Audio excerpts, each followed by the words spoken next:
Hello students, मैं doctor Geeta Swami, department of botany, Meera girls Udaipur से।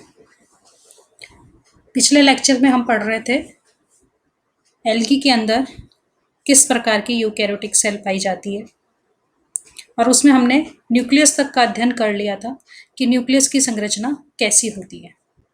आज हम आगे के कोशिकांगों की बात करेंगे कि और कौन कौन से कोशिका अंग साइटोप्लाज्म के अंदर पाए जाते हैं। तो उसमें सबसे पहले हम पढ़ेंगे माइटोकॉन्ड्रिया। माइटोकॉन्ड्रिया हम सभी जानते हैं, इसको सेल का पावर हाउस भी कहा जाता है क्योंकि एनर्जी यहीं पर जनरेट होती है। ये दो मेम्ब्रेन से मिलकर के बना है, आउटर और इनर, अंदर की मेम्ब्रेन और बाहर की मेम्ब्रेन। बाहर की मेम्ब्रेन इसकी बाउंड्री बनाती है, जबकि अंदर की मेम्ब्रेन बहुत ज़्यादा फोल्डेड होती है, उसको हम क्रिस्टी कहते हैं, और उसके ऊपर ही श्वसन से संबंधित एंजाइम्स पाए जाते हैं। आप ये स्ट्रक्चर देखो कि ये बाहर की भित्ति है और ये अंदर की भित्ति है। अंदर की भित्ति बहुत अधिक फोल्डेड होती है, अंदर की तरफ ही बार बार फोल्डेड होती है। इससे सरफेस एरिया बढ़ जाता है और रेस्पिरेशन के एंजाइम्स को कार्य करने के लिए साइट मिल जाती है, जगह मिल जाती है। इन पार्ट को हम क्या कहते हैं? क्रिस्टी। इन दोनों मेम्ब्रेन्स के बीच में जो स्पेस होती है उसको कहा जाता है इंटर मेम्ब्रेन स्पेस। इसके अलावा इस क्रिस्टी के ऊपर राइबोसोम्स और बहुत तरह के ग्रेन्यूल्स पाए जाते हैं। साथ ही साथ डीएनए भी उपस्थित होता है। अंदर का जो हिस्सा है उसको हम मैट्रिक्स कहते हैं और उसके अंदर आरएनए और डीएनए दोनों उपस्थित होते हैं। माइटोकॉन्ड्रिया का कार्य क्या है? मुख्य कार्य जैसा कि एनर्जी जनरेट करना है। इसके अंदर बहुत सारे रेस्पिरेटरी एंजाइम उपस्थित होते हैं, जिसके कारण ये एटीपी प्रोड्यूस करता है, एनर्जी प्रोड्यूस करता है, और इसी कारण से इसको हम सेल का पावर हाउस भी कहते हैं। सेल के मेटाबॉलिज्म को भी ये कंट्रोल करता है, और चूंकि इसके अंदर डीएनए, आरएनए और एंजाइम्स होते हैं, तो प्रोटीन सिंथेसिस और एमिनो एसिड इंटरकन्वर्शन का काम भी माइटोकॉन्ड्रिया के अंदर होता है। नेक्स्ट ऑर्गेनली आती है एंडोप्लाज्मिक रेटिकुलम, कोशिकांग एंडोप्लाज्मिक रेटिकुलम, जिसको हम जीव अंतःप्रद्रव्य जालिका भी बोलते हैं। ये पतली पतली नलिकाकार संरचनाओं का एक जाल होता है और ल्यूमिनस होता है, मतलब एक इनके अंदर स्पेस पाई जाती है, ल्यूमिनल स्पेस होती है और दोनों तरफ भित्तियां पाई जाती हैं। ये दो तरह की होती हैं, स्मूथ एंडोप्लाज्मिक रेटिकुलम और रफ एंडोप्लाज्मिक रेटिकुलम। स्मूथ ये वाली है स्मूथ एंडोप्लाज्मिक रेटिकुलम, और ये है rough endoplasmic reticulum. Rough endoplasmic reticulum rough presence of ribosomes के कारण होती है, अर्थात इसके ऊपर राइबोसोम्स पाए जाते हैं, इसके कारण ये रफ दिखाई देती है। जबकि स्मूथ के ऊपर राइबोसोम्स अनुपस्थित होते हैं, इसीलिए वो चिकनी अंतःप्रद्रव्य जालिका कहलाती है। अंतःप्रद्रव्य जालिका के कार्य क्या हैं कि smooth endoplasmic reticulum lipid synthesis करती है, जबकि rough endoplasmic reticulum protein synthesis का कार्य करती है। रफ एंडोप्लाज्मिक रेटिकुलम प्रोटीन्स को फोल्ड करके गोल्जी बॉडीज तक भी पहुंचाती है। नेक्स्ट आता है राइबोसोम्स।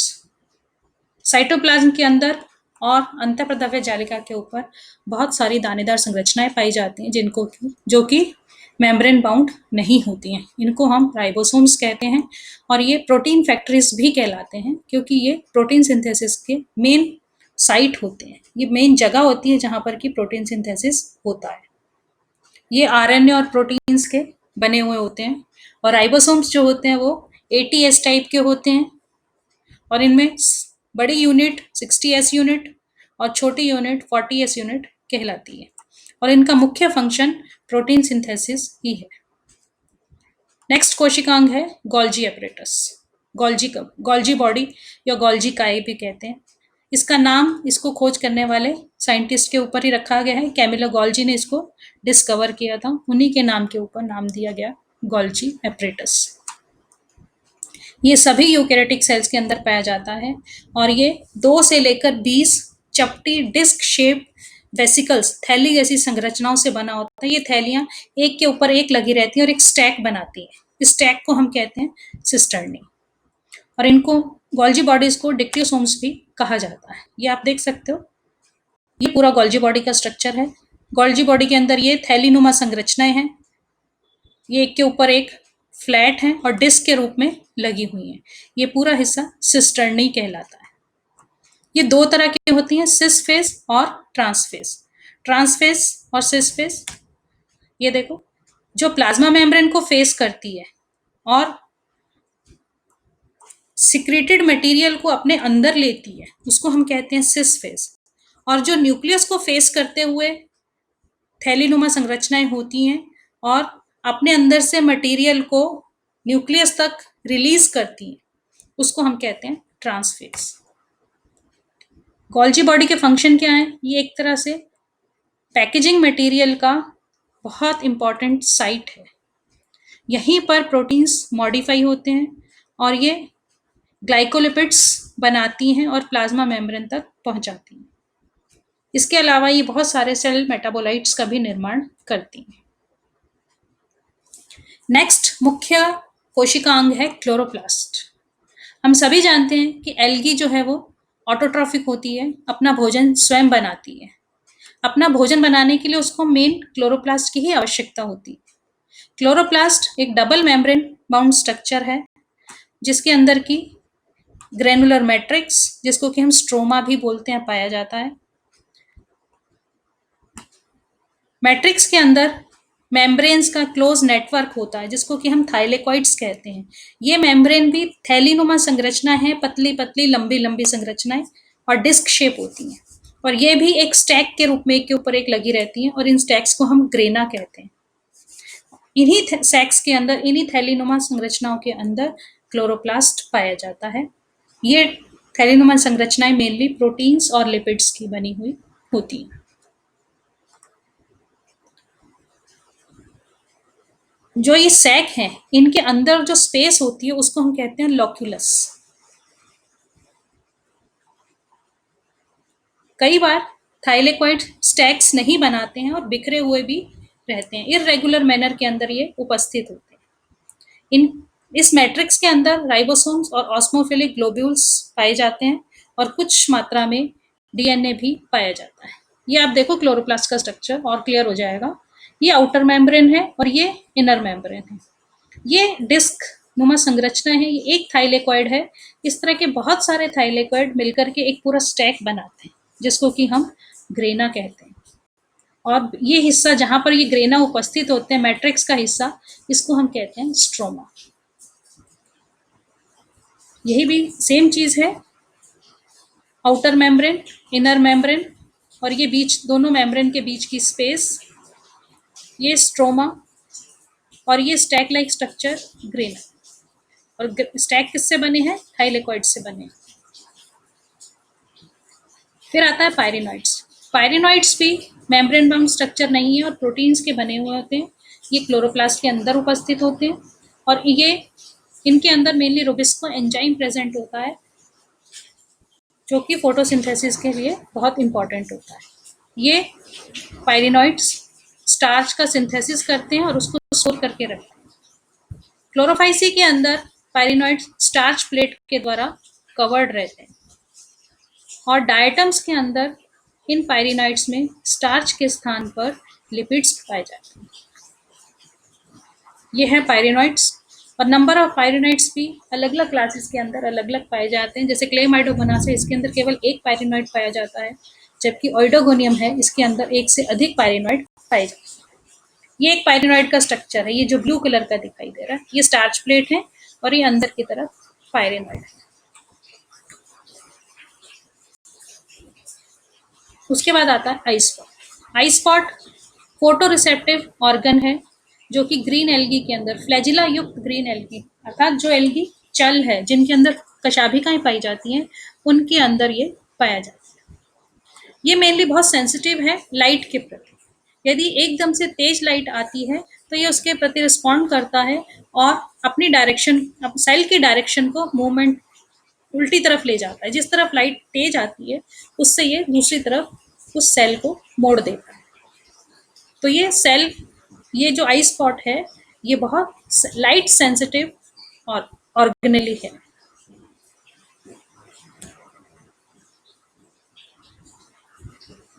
लाइट माइक्रोस्कोप के अंदर देखने पर ये डार्क ऑरेंज रेड कलर का स्पॉट दिखाई देता है, और इसके अंदर भी बहुत सारे कैरोटीनॉइड पिगमेंट्स पाए जाते हैं, जिनको कि हम पिगमेंट ग्रेन्यूल्स बोलते हैं। क्लेमाइडोमोनास के अंदर ये क्लोरोप्लास्ट का ही एक तरह से पार्ट होते हैं, और क्लोरोप्लास्ट मेम्ब्रेन कैरोटीनॉइड इनके अंदर भरा होता है, और क्लोरोप्लास्ट मेम्ब्रेन और प्लाज्मा मेम्ब्रेन के बीच में पाए जाते हैं। मस्ट ने कहा था कि ये पिगमेंटेड प्लेट होती है, पिगमेंटोसा कहते हैं उसको, और कर्व प्लेट होती है बाइकॉनकेव, और उसके ऊपर एक लेंस, बाइकॉनकेव लेंस रहता है। वही लेंस लाइट के प्रति सेंसिटिव होता है, और उसी के ऊपर लाइट पड़ती है तो सेल अपना मूवमेंट चेंज कर देते हैं। ये स्ट्रक्चर आप देखो, ये थाइलेकॉइड्स हैं, यहाँ पर ये लेंस का पार्ट है, ये आई स्पॉट रेड कलर का दिखाई देता है, ये थाइलेकॉइड्स, और ये ग्रेन्यूल्स हैं कैरोटीनॉइड्स के, ये थाइलेकॉइड्स हैं, ये ग्रेन्यूल्स, ये क्लोरोप्लास्ट की मेम्ब्रेन और फोटोरिसेप्टिव पिगमेंट्स। ये देखो, ये है लेंस, ये बाइकॉनकेव लेंस है, ये वाला हिस्सा लेंस का है, और ये पिगमेंटेड प्लेट है, कप के आकार की पिगमेंटेड प्लेट, और इसके ऊपर ये लेंस। इन सब ऑर्गेनेल्स के अलावा यूकैरियोटिक सेल के अंदर बहुत इंपॉर्टेंट एपरेटस उपस्थित होता है, जिसको हम कहते हैं न्यूरोमोटर एपरेटस। ये क्लेमाइडोमोनास के अंदर ज्यादातर उपस्थित होता है। ये भी लाइट के प्रति सेंसिटिव होता है, और अगर लाइट के अलावा केमिकल कई तरह के वातावरण में क्लेमाइडोमोनास पाया जाता है, तो उस पानी के अंदर कई तरह के केमिकल्स होते हैं, उनके प्रति भी ये सेंसिटिव होता है। ये मेनली दो बेसल ग्रेन्यूल्स ब्लिफेरोब्लास्ट से बना होता है। ब्लिफेरोब्लास्ट वो ग्रेन्यूल्स है जहां से कि फ्लैजिला उत्पन्न होते हैं। ये दोनों ब्लिफेरोब्लास्ट आपस में पैराडेस्मोस के द्वारा जुड़े होते हैं। इसको हम और क्लियर डायग्राम में देख लेते हैं। ये रहा, ये दो फ्लैजिला हैं, ये दोनों आपस में एक दूसरे से जुड़े हुए हैं। बेसल ग्रेन्यूल इनके नीचे हैं, ये दोनों बेसल ग्रेन्यूल एक दूसरे से जुड़े होते हैं, जिसको पैराडेस्मोस कहते हैं। उस फिलामेंट को हम पैराडेस्मोस कहते हैं। पैराडेस्मोस से एक फिलामेंट निकलता है राइजोप्लास्ट। ये राइजोप्लास्ट इस पैराडेस्मोस को न्यूक्लियस से जोड़ता है। यही हम यहाँ लिखा है कि a transfer cytoplasmic fiber paradesmos connects to blepharoblast, a cytoplasmic fiber rhizoplast connecting the blepharoblast with the centrosome, and a small delicate fiber containing centrosome with connecting centrosome with nucleolus. फिर आता है फ्लैजिला और सीलिया। Flagella वो अंग हैं जिनके कारण कोशिका में गति पाई जाती है, और ये बहुत सारे एल्गी के मेंबर्स में कशाभिकाएं पाई जाती हैं। जितनी भी चल कोशिकाएं हैं उन सब के अंदर कशाभिकाएं पाई जाती हैं। मुख्यतः कशाभिकाएं दो तरह की होती हैं, विप्लैश और टिंसल, चिकनी और प्रतोद। चिकनी जिसको हम एक्रोनिमेटिक भी कहते हैं, प्रतोद जिसको हम पेंटोनिमेटिक कहते हैं। चिकनी क्यों होती है? क्योंकि उसकी सरफेस बिल्कुल स्मूथ होती है, और प्रतोद के अंदर सरफेस के ऊपर छोटे छोटे हेयर लाइक स्ट्रक्चर पाए जाते हैं, जिसको कि मेस्टिगोनीम्स या फ्लिमर्स कहा जाता है। इन फ्लिमर्स की उपस्थिति के कारण टेंसल टाइप के फ्लैजिला मुख्यतः तीन तरह के होते हैं, पेंटोनिमेटिक, पेंटोक्रोनिमेटिक और स्टाइकोनिमेटिक। पेंटोनिमेटिक जहां पर कि mastigonemes are arranged in two opposite rows. ये मेस्टिगोनीम्स दो अपोजिट रोज के अंदर उपस्थित होते हैं, इधर भी और इधर भी, दोनों तरफ मेस्टिगोनीम्स उपस्थित होते हैं। पेंटोक्रोनिमेटिक जहां पर कि एक बीच में भी फिलामेंट उपस्थित होता है और बाकी दोनों तरफ उपस्थित होते हैं। स्टाइकोनिमेटिक जहां पर कि मेस्टिगोनीम्स केवल एक ही साइड पे उपस्थित होते हैं। The number, insertion, pattern and kind of flagella appear to be consistent in each class of algae. Her algae की क्लास के अंदर फ्लैजिला का नंबर, उनके पोजीशन, उनका पैटर्न अलग अलग तरह का होता है। ज़्यादातर कोशिकाएं द्विकशाभिकीय होती हैं और दोनों कशाभिकाएं बराबर की लेंथ लिए होती हैं। इसको हम कहते हैं आइसोकॉन्ट। और कुछ कोशिकाओं में फ्लैजिला अलग अलग साइज के होते हैं, एक छोटा होता है, एक बड़ा होता है, या एक चिकना होता है, एक प्रतोद होता है। तो उस तरह के फ्लैजिला को हम कहते हैं हिट्रोकॉन्ट। रेड एल्गी और ब्लू ग्रीन एल्गी दो क्लासेस ऐसी हैं जहां पर कि किसी भी तरह की कोशिका में फ्लैजिला या कशाभिकाएं अनुपस्थित होती हैं। फ्लैजिला एक बहुत मुख्य पार्ट है एल्गी को क्लासिफाई करने का। फ्लैजिला के आधार पर बहुत सारे फाइकोलॉजिस्ट ने एल्गी को अलग अलग क्लासेस के अंदर डिवाइड किया था। ये कुछ सेल्स हैं, कुछ एल्गी हैं, जिनके आधार पर हम देख सकते हैं कि फ्लैजिलास कैसे हैं। यहाँ पर ये युग्लिना है, केवल एक ही फ्लैजिला है। ये क्लेमाइडोमोनास है, यहाँ पर आप देखो दो फ्लैजिला हैं और दोनों बराबर के हैं, एक जैसे हैं। तो ये आइसोकॉन्ट है। ये एल्गी है ऑक्रोमोनास, जिसके अंदर दो फ्लैजिला हैं, एक फ्लैजिला बड़ा और एक फ्लैजिला छोटा है। ये जूस्पोर है, जिसके अंदर दो फ्लैजिला हैं, दोनों अलग अलग तरह के, एक टेंसल एक व्हिप्लैश। ये भी एक जूस्पोर है, जिसके अंदर की जूस्पोर के चारों तरफ बहुत सारे फ्लैजिला पाए जाते हैं। तो फ्लैजिलास की पोजीशन, उनका इंसर्शन का मतलब ये एंटीरियरली इंसर्टेड है। ये फ्लैजिला इंटीरियर पार्ट पे पाया जाता है। यहाँ पर फ्लैजिला लेटरल साइड पे उपस्थित है और यहाँ पर ये चारों तरफ उपस्थित है। तो फ्लैजिला की पोजीशन भी अलग अलग होती है, उनका नंबर भी अलग अलग होता है और उनके टाइप भी अलग अलग होते हैं। यदि हम फ्लैजिला के स्ट्रक्चर की बात करें तो फ्लैजिला का स्ट्रक्चर एक सिंगल ग्रेन्यूल से निकलते हैं, जिसको कि हम ब्लेफेरोप्लास्ट कहते हैं। उस ब्लेफेरोप्लास्ट से एक लंबा एक्सियल फिलामेंट निकलता है, जिसको एक्सोनीम कहा जाता है। ये एक्सोनीम चारों तरफ एक साइटोप्लाज्मिक मेम्ब्रेन से ढका हुआ रहता है। सबसे ऊपर की तरफ ये मेम्ब्रेन पूरी तरह से नहीं ढक पाती है और एक्सोनीम नेकेड रह जाता है। उस पार्ट को कहते हैं एंड पीस।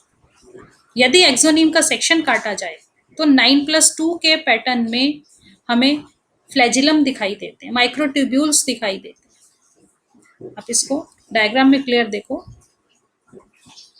9+2 के अरेंजमेंट में हमें फ्लैजिला का स्ट्रक्चर दिखाई देता है।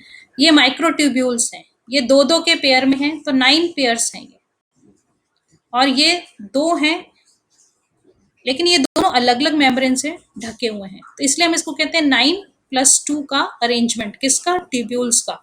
ये देखो आप यहाँ पर भी, अगर इसका ये दिख रहे हैं आपको ट्यूब्यूल्स पेयर के अंदर, और जब सेक्शन काटते हैं तो ये दो ट्यूब्यूल सेंटर में और 9 डबलेट के रूप में, पेयर के रूप में पेरिफ्री के ऊपर दिखाई दे, और ये चारों तरफ प्लाज्मा मेम्ब्रेन से ढके होते हैं। नीचे की तरफ इनमें ये ब्लेफेरोप्लास्ट पाया जाता है। ये और क्लियर, यहाँ पर ये दो सेंटर के और ये 9 पेयर के रूप में पेरिफ्री के ऊपर होते हैं। उसके बाद आती हैं vacuoles. Vacuoles membrane bound structure है। इस मेम्ब्रेन को हम टोनोप्लास्ट कहते हैं, और वैक्यूल्स के अंदर सेल सेप पाया जाता है, जिसमें कि बहुत अधिक मात्रा में टैनिन पाया जाता है।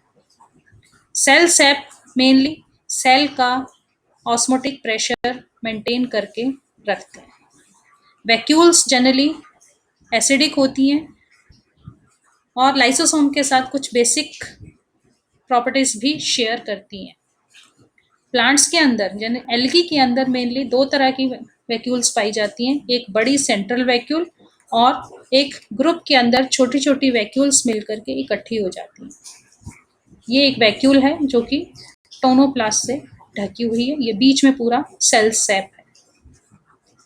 वैक्यूल्स एक्ट्स एज ऑस्मोरेगुलेटरी ऑर्गन, यानी कि ऑस्मोटिक प्रेशर को कंट्रोल करके रखती हैं, और absorption and excretion of water, यानी कि कितना पानी एब्जॉर्ब करना है, अवशोषित करना है, और कितना एक्सक्रीट करना है, ये भी वैक्यूल्स को ही निर्धारित करना होता है। कई बार इनके अंदर स्टार्च, जैसे कि लैमिनेरियन स्टार्च या क्राइसोलैमिनेरियन स्टार्च भी पाई जाती है। तो ये तो थे एक यूकैरियोटिक कोशिका के अंदर पाए जाने वाले विभिन्न कोशिका अंग। और एक यूकैरियोटिक कोशिका की संरचना कि एक यूकैरियोटिक कोशिका एल्गी के अंदर किस प्रकार की होती है। Thank you very much.